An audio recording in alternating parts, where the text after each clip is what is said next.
Hello, I'm Jacob Wayne and welcome to our Fruits of the Spirit series here from Bristol. Bristol is famous for its cultural and creative icons such as the SS Great Britain, Cabot Tower, Clifton Suspension Bridge, Bristol Cathedral, but it's also famous for its creative icons in the arts world, Banksy, the famous graffiti artist who came from Bristol. So we're going to be looking at Banksy's most famous artwork and comparing it with St. Paul's letter to the Galatians, the fruits of the Spirit, to see how we can be full of God's Holy Spirit and convey the fruit of the Spirit of love, joy, peace, patience, kindness, goodness, faithfulness, gentleness and self-control in our day-to-day lives, having a wonderful, colourful journey of faith.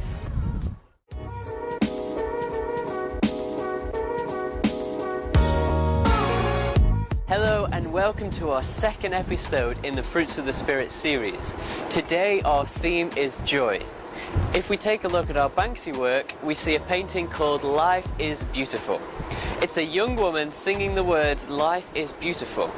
And today we want to think, what is it about your life that makes life beautiful? What is it that gives you joy? In your hobbies, your interests, your family, your friends? What is it that brings you the most joy? So let's look at our Bible passage to find out more about this theme. Our Bible reading for today is Psalm 16, and it reads, "I will bless the Lord who guides me. Even at night my heart instructs me. I know the Lord is with me. I will not be shaken, for he is right beside me. No wonder my heart is glad and I rejoice. My body rests in safety, for you will not leave my soul among the dead or allow your Holy One to rot in the grave. You will show me the way of life, granting me the joy of your presence and the pleasures of living with you forever." Now, our English translation of the Bible doesn't help our picture of God. You see, it uses words like Lord and Master and God, which is completely accurate about his position, but isn't too accurate about our position. You see, if we were to read this Bible passage, Psalm 16, in the original Aramaic, you would see that St. David doesn't write to Lord, Master, or God. David doesn't use an official title. David uses a personal name, God's first name. I'm sure you've heard the name Jesus, obviously, God's Son, but David is writing to Jesus' father. God's name is Yahweh. This is a name that's so precious to the Jewish community that they won't even say it. And when they write it down, they abbreviate it because it's so sacred and so holy.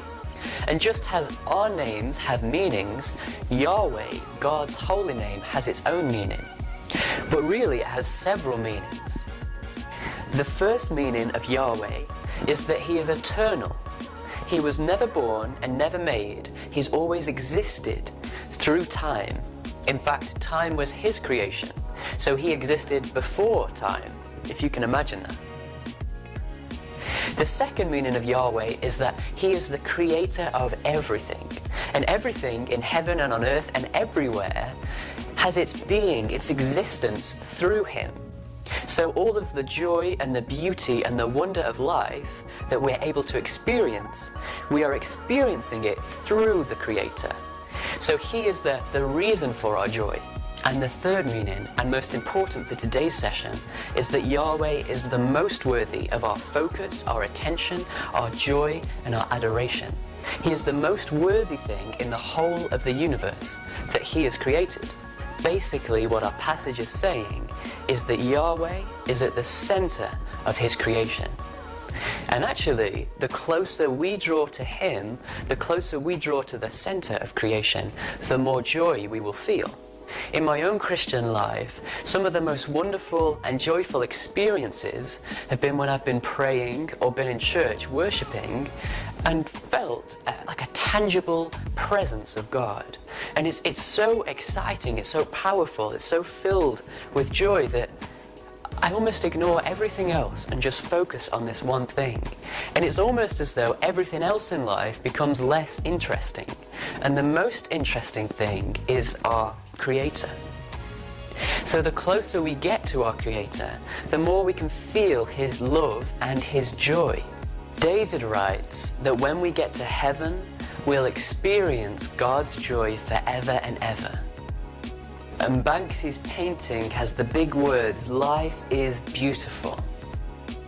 And what I'm trying to say is that the closer we get to our Creator, the more He will show us who we are, what we can do, and the more we'll be filled with joy as we realize that life is beautiful. So let's think about that and think about how we can be more filled with joy in our discussion groups. Question 1. When you see Banksy's painting, "Life is beautiful," what do you think he is trying to say?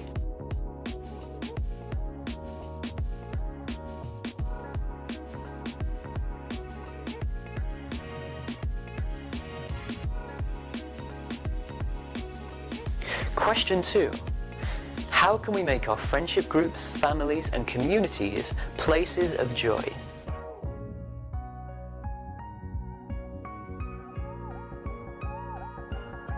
Question number 3. What is it about church, belief, or your Christian faith that most fills you with joy? How can you increase the amount of time you spend doing that activity each week?